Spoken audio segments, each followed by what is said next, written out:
길을 가다가 날 때부터 맹인된 구걸하는 사람을 본 제자들이 다짜고짜 예수님께 묻습니다. 누구의 죄로 인하여서 소경이 되었습니까? 예수님께서는 이 사람이나 그 부모의 죄로 인한 것이 아니라 그에게서 하나님이 하시는 일을 나타내고자 하심이라 그렇게 분명하게 말씀하십니다. 누가 무슨 잘못을 한 것도 아니고 저주나 운명의 장난이나 팔자가 기구해서 그렇게 된 것이 아니라는 사실이죠. 주님의 말씀이 무엇입니까? 그에게서 하나님이 하시는 일을 나타내고자 하심이라. 우리는 주님께서 말씀하신 이 뜻을 항상 마음에 새겨야 됩니다. 하나님이 하시는 일을 나타내고자 함이라. 누구에게서? 그에게서. 유대인들은 맹인이 되고 병이 들고 하면은 죄 때문이라고 그렇게 생각을 합니다. 또 그렇게 주장하고 그렇게 말합니다. 근데 주님은 아니라고 하십니다. 맹인이요 그리고 거짓 노릇하는 그 사람에게서 하나님께서 하시는 일을 나타내기 위해서라. 우리는 이 말씀을 마음에 새기면서 우리의 환경이 어떠하든지 나의 상황이 어떠하든지 하나님의 선하신 뜻이 있음을 우리는 깨닫고 감사하며 이 세상을 살아가야 합니다. 좋지 못하다, 힘들다, 사정이 좋지 않다, 환경이 엉망이다, 상황이 너무 힘들다, 여러 가지 좋지 못한 것만 변명하면서 우리가 그렇게 세상을 살아가서는 안 된다는 거죠. 물론 세상 사람들은 그렇게 생각하고 말하면서 살아갑니다. 그러나 믿음의 사람들은 결코 세상 사람들처럼 그렇게 생각하고 말하고 그렇게 살아가서는 안 된다는 것입니다. 모든 불행 또는 부족함, 나의 무능함, 나의 무지함, 나의 형편과 처지를 생각하며 내가 슬퍼하거나 괴로워하면 안 되는 것입니다. 그것 때문에 억울해하거나 원통해해서도 안 되는 것입니다. 자포자기하여 마구잡이로 살아가서도 절대로 안 됩니다. 하나님의 분명한 계획이 있기 때문인 것이죠. 하나님께서 하시는 이를 나타내기 위해서 나를 이 땅에 보내시고 나를 택하여 불러주시고 나를 하나님의 자녀 삼아주시고 나를 예수를 믿게 하시고 예수의 그 사랑을 본받아서 주님을 닮은 삶을 살아가게 하신다는 거죠. 그런데 이 사실을 우리가 하나님을 믿는다 하면서도 이 사실을 믿지 못하고 억울해하고 원통해하고 슬퍼하고 괴로워하고 시험에 들고 그렇게 해서는 안 되는 거죠. 이건 믿음이 아닌 것입니다. 내 상황이 어떠하든 아무 상관이 없습니다. 우리는 아브라함이 하나님께서 시험하셨습니다. 이전에는 아니었어요. 이전에는 아브라함을 시험하지 않았습니다. 그런데 아브라함에게 이삭을 주고 난 다음에 하나님께서는 아브라함을 시험하셨다 합니다. 왜? 하나님께서 약속하신 영원한 복을 받기에 합당한가? 그걸 보기 위해서입니다. 아브라함은 그 시험을 온전하게 잘 치루었습니다. 하나님의 말씀에 순종하여 아무 이론도 내세우지 않고 수십 년간 있다가 겨우 이삭을 주워놓고는 또 이삭을 바치라 하는가 원망하고 시험 들고 짜증내고 그렇지 않습니다. 하나님께서 말씀하신 대로 새벽에 일찍 일어나서 하나님의 명하신 곳을 향하여 출발했다는 것이죠. 그랬더니 하나님께서 무엇을 했습니까? 여호와 이레 이삭을 대신하여 하나님께 번제를 드린 양을 준비해 놨다는 것이죠. 하나님께서 준비하신 재물을 가지고 하나님 앞에 제단을 쌓는 사람은 아브라함이 유일하잖아요. 이 놀라운 일들이 하나님께서 하시는 일을 잘 나타내는 것입니다. 우리는 모르드게를 봅니다. 모르드게는 하나님만을 섬기기 때문에 하만에게 절하지 않았습니다. 모든 사람들이 다 절하고 칭송하고 심지어는 모든 신하들까지 이 하만을 칭송하고 하만에게 절하는데 포로로 잡혀온 모르드게는 그에게 절하지 않습니다. 그로 인하여서 모든 유대인들이 죽을 뻔하였지만 그래도 그들은 절대로 그에 대해서 개의치 않고 하나님을 의지한 것이죠. 그래서 하나님께서 이 모르드게에게 어떻게 했습니까? 존귀하게 만들어 주었답니다. 존귀하게. 우리는 다니엘의 세 친구가 풀불 속에 들어간 것을 봅니다. 다니엘이 사자굴에 던져짐을 당한 것을 봅니다. 이 모든 일들은 하나님의 일을 나타내고자 하심이었습니다. 사드락 메삭 아벳노고가 우상에게 절하지 아니하고 오직 하나님만 섬김으로 말미암아 7배나 뜨거운 풀물 속에 들어갔지만은 그것이 억울하고 시험 들고 원통한 일이 아닙니다. 그들은 뭐라 합니까? 하나님께서 우리를 지켜주실 것인데 안 지켜주고 우리가 죽어도 왕의 우상에게 절하지 않을 것이라고 분명하게 선포합니다. 죽어도 좋다는 것이죠. 그들은 그렇게 하나님이 하시고자 한 일을 나타내 보여주었습니다. 그랬더니 하나님께서 그들을 지켜 보호하신 것이죠. 우리는 다니엘도 역시 그 도장이 찍힌 것을 알면서도 하나님 앞에 하루에 3번씩 기도하고 감사한 일을 멈추지 않았습니다. 그는 하나님께서 하시는 일을 나타내었습니다. 굶주린 사자굴에 던져 넣었지만은 하나님께서는 하시고자 하는 일 나타내셔서 벌써 천사를 보내어서 사자들이 입을 봉하셨다는 것이죠. 우리는 핍박자였던 사울을 봅니다. 사울은 예수 믿는 사람들 핍박하고 해치는 데 앞장섰던 사람입니다. 살기 등등한 사람이었습니다. 그런데 주님께서는 이 사울을 찾아오셨다는 것이죠. 왜 사울을 찾아오셨습니까?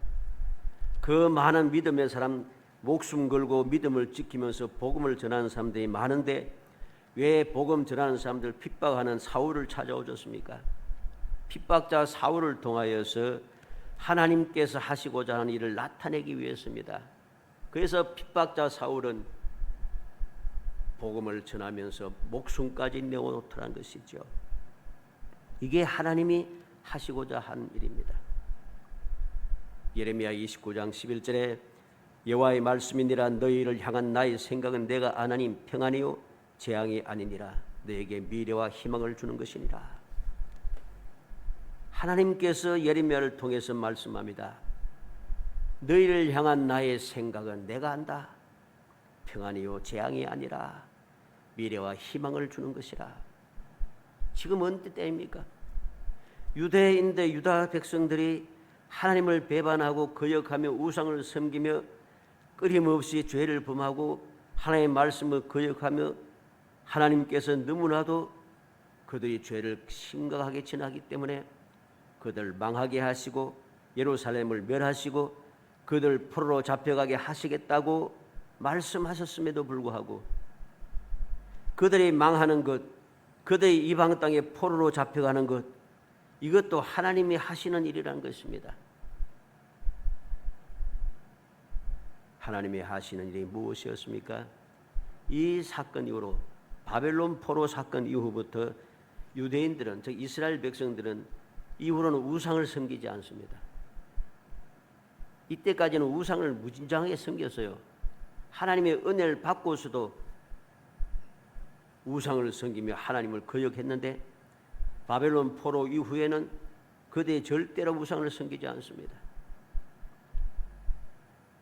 하나님이 하시는 일을 나타내고자 하심이라. 요한복음 11장 4절에 예수께서 들으시고 이르시되 이 병은 죽을 병이 아니라 하나님의 영광을 위하며 하나님의 아들이 이로 말미암아 영광을 받게 하려 함이라. 나사로가 죽음에 이르렀지만은 나흘이 되어 썩어서 냄새가 나지만은 모든 사람들은 죽었다 생각하지만은 주님은 뭐라고 합니까? 죽을 병이 아니라 이미 죽었는데 일주일 있다가 가보니까 이미 죽었습니다. 병들었을 때 바로 갔어야 되는데 근데 머물다 갑니다. 도착하니 죽은 지 나흘이 되었다는 것이죠. 냄새가 나고 있습니다. 그런데 주님은 뭐라고 하셨습니까? 죽을 병이 아니라. 사람의 생각과는 다르죠. 분명히 죽었는데 죽을 병이 아니라 하십니다. 하나님의 영광을 드러내기 위해서라고 말씀하십니다. 로마서 8장 28절에 우리가 알거니와 하나님을 사랑하는 자 곧 그의 뜻대로 부르심을 입은 자들에게는 모든 것이 합력하여 선을 이루느니라. 하나님을 사랑하는 자, 하나님의 뜻대로 부르심을 받은 자들은 모든 것이 합력해서 선이 이루어진다는 것, 다 복이 되는 것입니다. 하나님께서 하시는 일을 나타내기 위해서라는 것입니다. 그래서 고린도전서 2장 9절에도 기록된 바 하나님이 자기를 사랑하는 자들 위하여 예비하신 모든 것은 눈으로 보지 못하고 귀로 듣지 못하고 사람의 마음으로 생각하지도 못하였다 함과 같으니라. 하나님께서 믿음의 사람들 위해서 준비해 놓은 모든 것은 보면은 눈으로 보지 못하고 귀로 듣지 못하고 사람의 마음으로 생각하지도 못했다. 사람이 듣도 보도 못했고 상상조차 못한 일을 하나님께서는 딱 준비해 놓으셨다는 거죠. 믿음의 사람을 위해서. 이게 하나님께서 하시는 일을 나타내고자 하심이란 것입니다. 고린도전서 10장 13절에 뭐라 합니까? 사람이 감당할 시험 밖에는 너희가 당한 것이 없나니 오직 하나님을 믿고서 너희가 감당하지 못할 시험 당함을 허락하지 아니하시고 시험 당할 점에 또한 피할 길을 내사 너희로 능히 감당하게 하시느니라. 하나님의 하시는 일이 무엇입니까? 택한 백성들로 하여금 시험 당하여서 쓰러지고 넘어지고 망하는 것이 아닙니다. 모든 것을 감당할 수 있는 시험만 주시고 감당할 수 있는 것조차도 또 피할 길도 준비하셔서 어찌하든지 시험을 이겨내게 하신다는 것이죠. 이게 하나님께서 하시는 일입니다. 하나님께서 보실 때 사람이 똑똑하든 어리석든 풍성하든 부족하든 나이가 많든 적든 남자거든 여자든지 아무 상관이 없습니다. 하나님이 하시는 일을 나타내면은 우리의 모든 인간의 조건은 아무런 상관이 없다는 것입니다. 이 사실을 우리가 깨닫고 굳게 믿게 될 때에 우리는 엉뚱한 생각에 사로잡히지 않을 수가 있습니다. 누구 죄 때문입니까? 하나님이 계시다면 왜 이런 일이 났습니까? 하나님 사랑의 하나님이신데 왜 이러한 일이 생겼습니까? 이러한 소리를 하는 사람은 믿음이 없는 사람들이죠.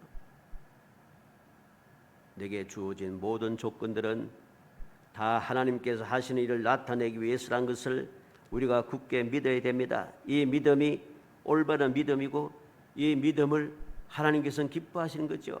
믿음이 없이는 하나님을 기뻐하시게 하지 못한다 했지 않습니까? 어떤 믿음이 하나님을 기뻐하시게 합니까?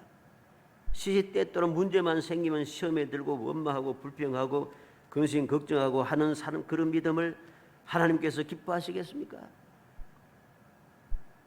제 아들이 주님께서 함께함에도 불구하고 우리의 죽게 된 것을 돌보지 않으십니까? 하고 피곤하여 주무시는 주님을 깨우고 야단났습니다. 주님 뭐라고 하십니까? 믿음이 없는 자들아 왜 두려워하느냐? 하나님 기뻐하시는 믿음은 어떤 상황에도 개의치 아니하고 하나님께서 하시고자 하는 일이 있음을 믿으며 담대하게 주의 평안을 누리며 기쁨으로 나아가는 것, 이것이 하나님 기뻐하시는 믿음입니다. 그러한 믿음의 사람들에게 약속된 상급이 주어지는 것이죠. 참 성도는 어떠한 문제든지 하나님의 뜻하시는 일이 무엇일까를 먼저 생각하는 것입니다. 그것이 바로 삶의 최대 원칙이고 최우선이 되어져야만 합니다. 제 아들은 소경을 불쌍히 여기거나 그를 어떻게 도울 수 있을지 고민하기보다도 그가 소경이 된 이유에 더 큰 관심을 두었습니다. 누구 죄 때문입니까? 이게 할 말입니까? 나면서부터 소경되어서 너무나도 살기가 힘들어 구걸하며 살아가는 거지에게 누구 죄 때문일까? 이게 말이 되는 이야기는 소리죠. 이것은 믿음의 사람이 할 말이 아닙니다. 예수님께서 뭐라고 하셨습니까? 하나님이 하시고자 하시는 나타내고자 하심이라. 모든 사람들은 누구 죄 때문일까 하지만은 주님께서는 하나님이 하시는 일을 나타내고자 하심이라. 하나님의 뜻이 무엇인가를 분명히 가르쳐 주었습니다. 예수님께서는 이 사람이 불행해진 원인을 찾지 않았습니다. 제 아들은 이 사람의 불행을 죄와 연관시켜서 생각했습니다. 그러나 주님은 그렇게 생각지 않았습니다. 그들의 생각이 잘못된 것임을 분명히 가르쳐 주는 것이죠.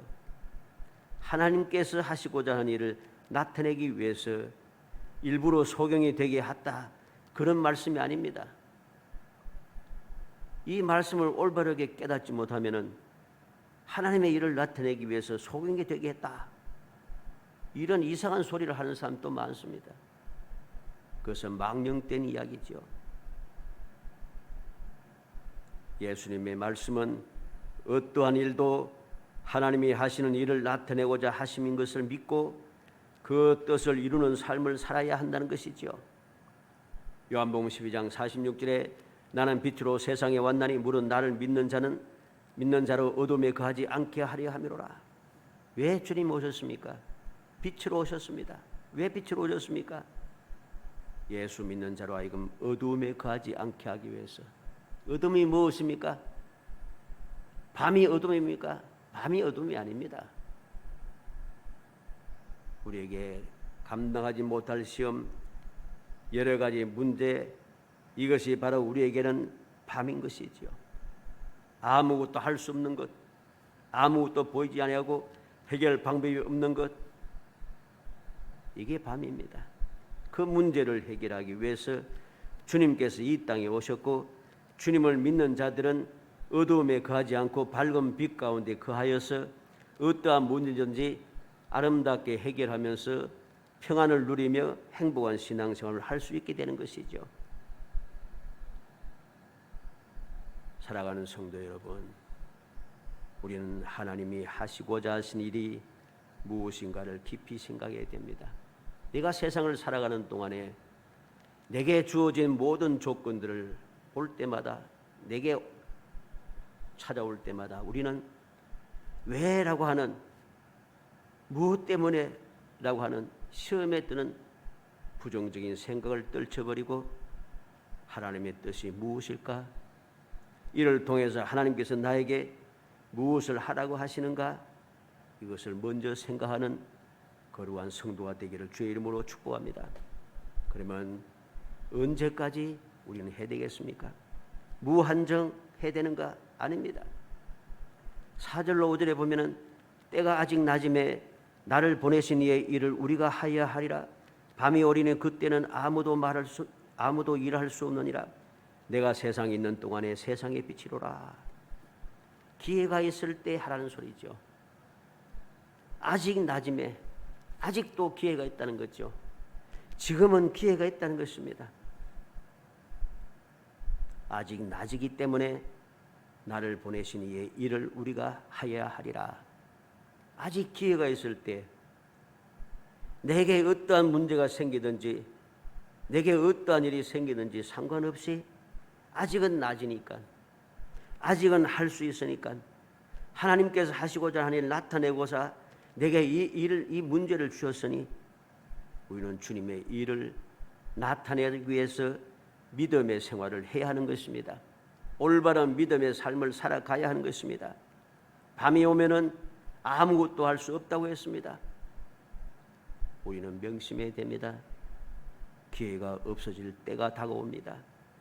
그때 하지 못했다고 불평하고 끌끌하지 말고 아직 기회가 있을 때, 아직 낮을 때에 나를 보내신 하나님의 뜻을 이루기 위해서 내가 열심을 내야 하는 것입니다.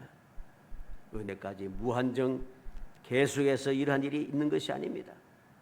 6절로 7절에 보면 이 말씀을 하시고 땅에 침을 뱉어 진흙을 이겨 그의 눈에 바르시고 이르시되 실로암 못에 가서 씻으라 하시니 실로암은 변력하며 보냄을 받았다는 뜻이라 이에 가서 씻고 밝은 눈으로 왔더라. 주님의 방법이 무엇입니까? 하나님의 뜻을 이루는 방법이 무엇인가를 우리는 이 말씀을 통해서 분명히 깨달아야 됩니다. 하나님의 방법, 주님의 방법은, 하나님의 일을 이루시는 방법은 세상의 방법이나 사람의 방법이 아닙니다.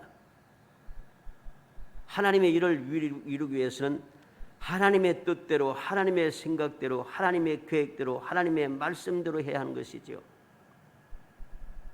무슨 일이 생겨도 오직 하나님의 방법대로 행해야 합니다. 예수님을 만나고 말씀을 듣고 순종하니 밝은 눈으로 왔다고 기록하고 있습니다. 주님의 방법이 무엇입니까? 땅에 침을 뱉고 진흙을 이겨 그의 눈에 바르시고 실로암 곳에 가서 씻으라. 이건 세상의 방법이 아닙니다. 이건 사람의 방법이 아니에요. 사람이 뭐라고 이렇게 하면은 아니 더러운 침을 뱉어서 그것도 진흙을 이겨갖고 사람 눈에 바르다니 안 그래도 눈이 안 좋아서 소경이 되어 있는데 뭐 사람은 멸시하는 거냐? 저 무슨 무식한 방법이냐? 아닙니다. 주님의 방법은 세상의 방법과는 다르고 사람의 생각과도 다릅니다. 사람들은 침을 뱉어서 진흙을 이겨서 눈에 바르는 것이 절대로 좋지 못하고 건강상 좋지 못하고 더 해롭게 되고 그렇게 생각할지 모르지만 주님께서 하시는 방법이 올바른 방법입니다. 왜? 이것이 하나님이 하시는 일을 나타내는 것이죠.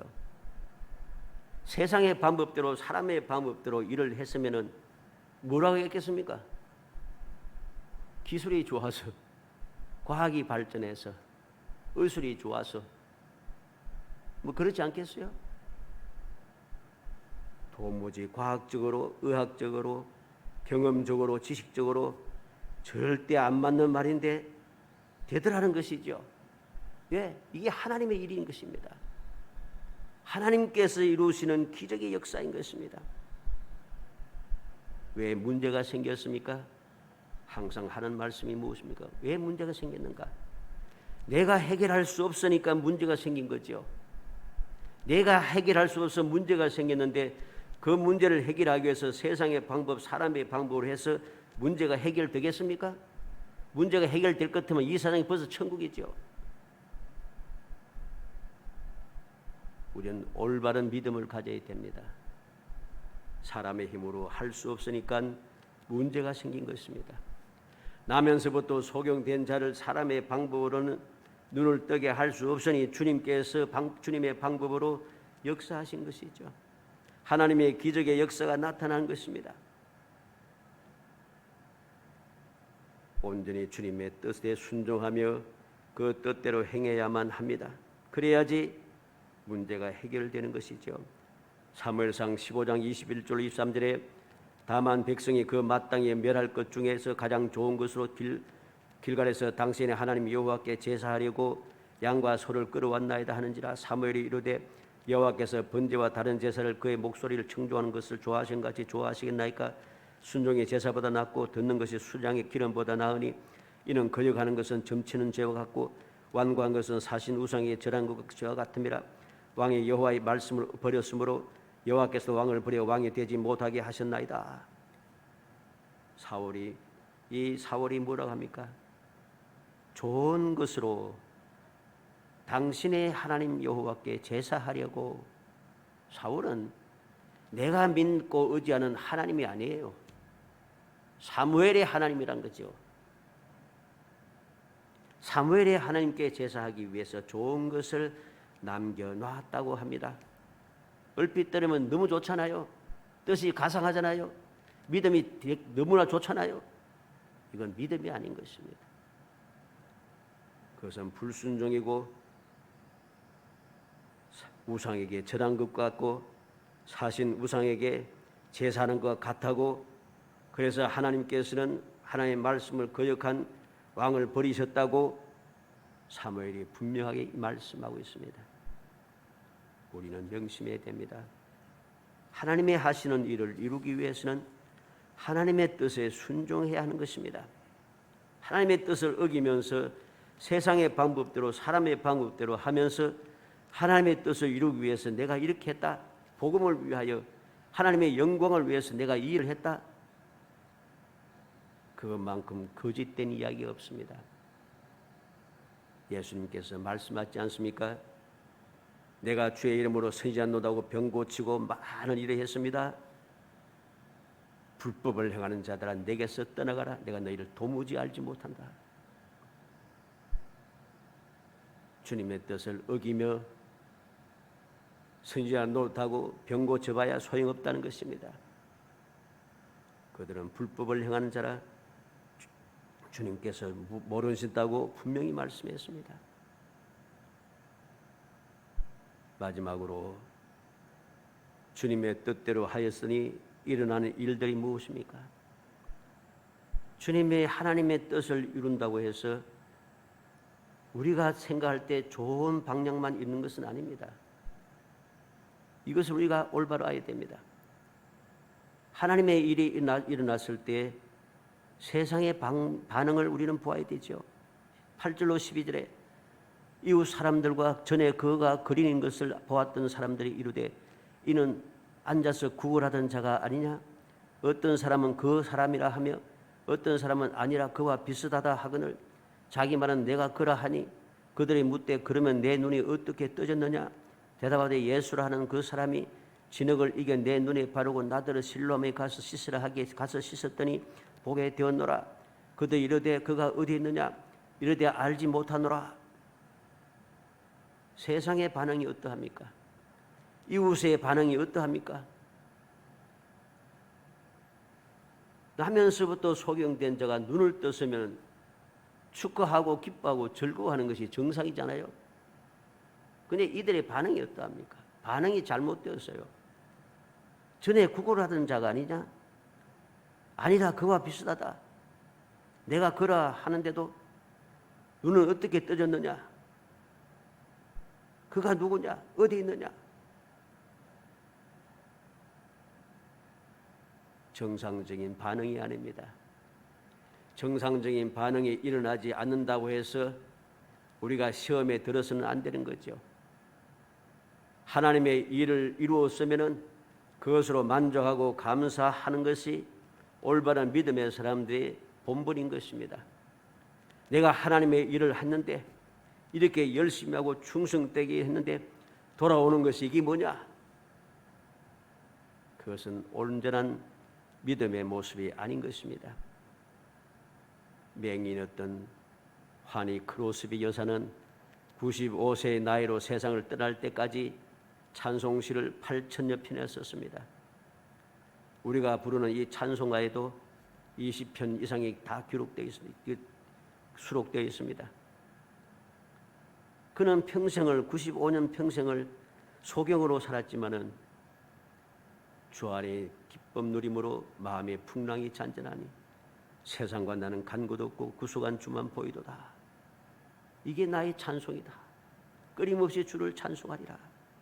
288장이죠. 95년을 소경으로 살았던 이 여인은 하나님이 하시는 일을 온전히 이루어내었습니다.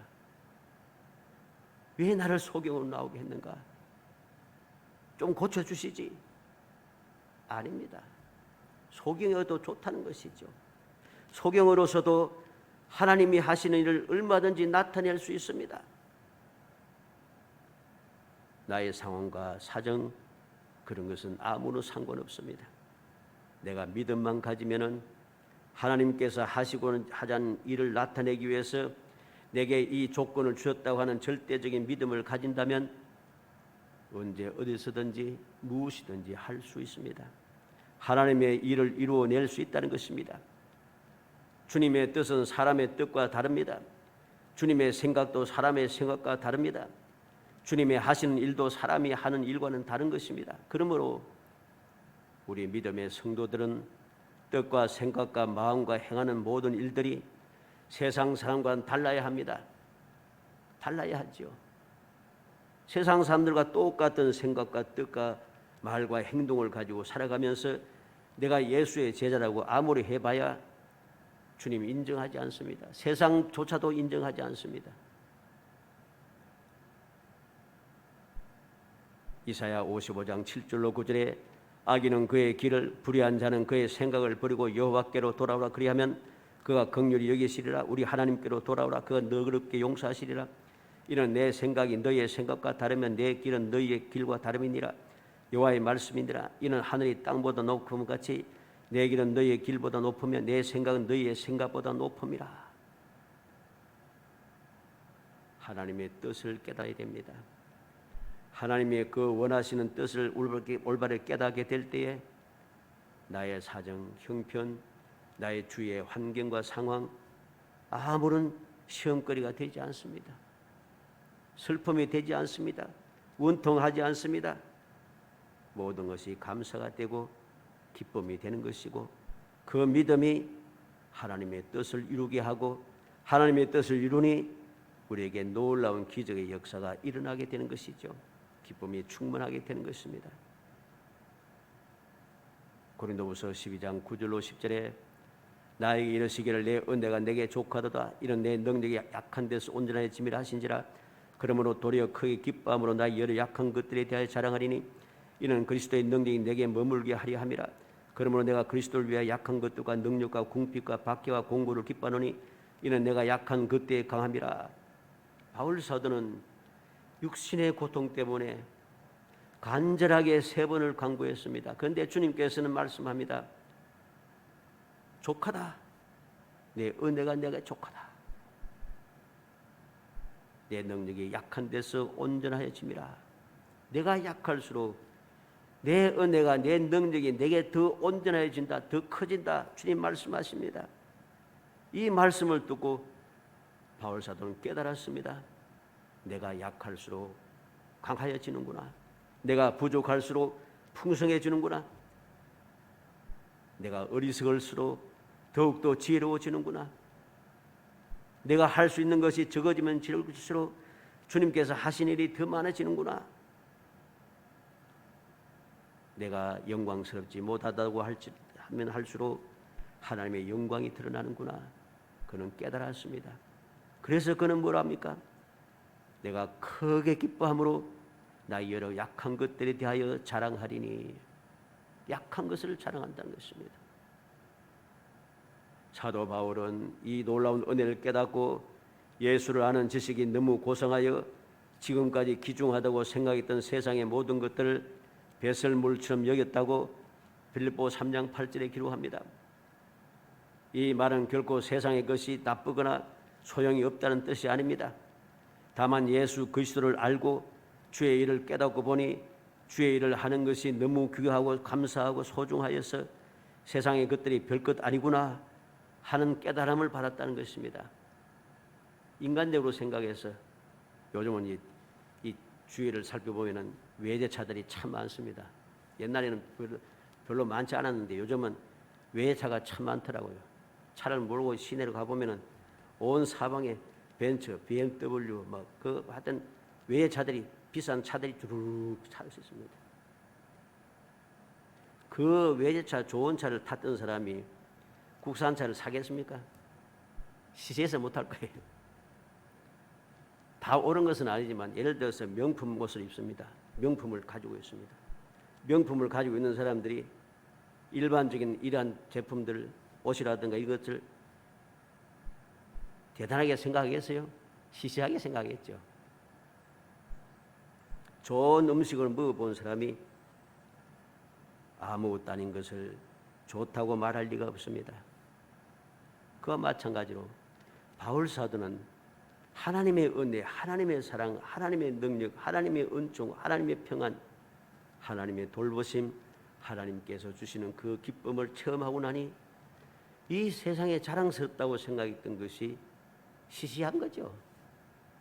무엇이 더 좋은 것인가를 깨달았다는 것입니다. 그래서 그는 세상 것들이 배설물같이 여기며 오직 주님 한 분만으로 만족하다고 기쁨으로 고백할 수 있게 된 것입니다. 우리가 항상 세상을 살아가면서 마음에 새겨야 할 것이 무엇입니까? 신명기 12장 8절에 우리가 오늘날 여기에서는 각기 소견대로 하였거니와 너희가 거기서는 하지 말지니라.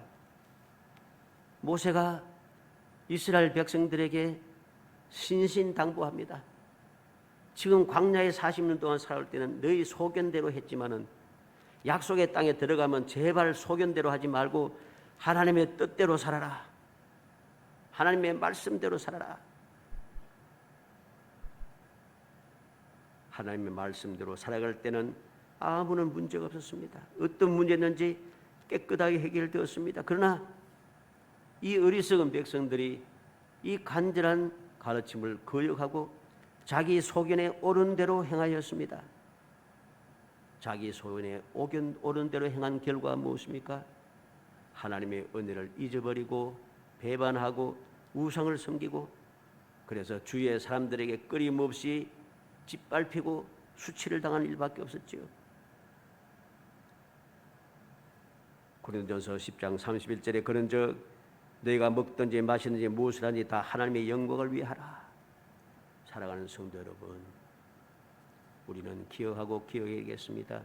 명심하고 또 명심해야겠습니다. 세상을 살아가면서 오늘 본문에는 나면서부터 소경된 자에 대하여서 주님 말씀하셨지만은 이 모든 것들을 나 자신에게 적용시켜야 합니다. 나 자신에게 적용시켜서 내가 만나는 모든 일, 모든 상황, 모든 환경, 모든 형편과 처지, 모든 문제, 그런 일을 만날 때마다 당할 때마다 우리는 하나님이 하시고자 하는 일이 무엇인가 먼저 생각하고 하나님이 하시고자 하는 일을 이루기 위해서 주님 앞에 간구하고 주님의 능력을 간구하고 주님의 도우심을 간구하고 주님의 사랑을 간구하여서 나를 통하여 하나님이 하시고자 하는 일을 나타내어서 하나님 기뻐지게 하고 하나님 약속하신 그 귀한 은혜를 체험하면서 금년 우리에게 약속한 대로 믿음은 바란 것들의 실상이여 보이지 않는 것들이 증거라고 하신 말씀대로 진정 믿음의 실상을 보고 믿음의 증거를 끊임없이 가지며 살아가는 기적의 삶을 살아가는 복된 성도이 되시기를 주의 이름으로 축복합니다. 은혜 감사합니다. 사랑하여 주셔서 택하여 주시고 택한 저희들 하여금 주님의 뜻을 마음에 새기게 하심을 감사합니다. 모든 일들은 하나님께서 하시고자 하는 일을 나타내시고자 하는 거룩한 뜻임을 기억하고 사랑의 뜻임을 확신하며 항상 믿음으로 모든 것을 바라보고 판단하며 말하고 행동하며 살아갈 수 있는 굳건한 믿음을 다하시고 지혜와 총명을 다하여 주시기 원합니다. 능히 감당할 수 있도록 날마다 세움을 주시고 능력의 장중에 붙들어 있어 잘 이루어내서 승리의 기가를 부를 수 있도록 복내려 주시기를 간절히 바라곤 합니다. 그래서 험한 세상 살아간 동안에 세상 사람들처럼 그렇게 행동하지 않고 항상 믿음의 사람답게 하나님의 자녀답게 기쁨과 즐거움으로 감사와 찬송으로 하나님께 영광 돌리며 살아가서 모든 것이 합력하여 선을 이루고 믿음의 실상과 믿음의 증거를 가지면 기적의 삶을 이어갈 수 있도록 은혜 주시기를 간절히 소원하옵고 예수님의 이름으로 기도합니다. 아멘.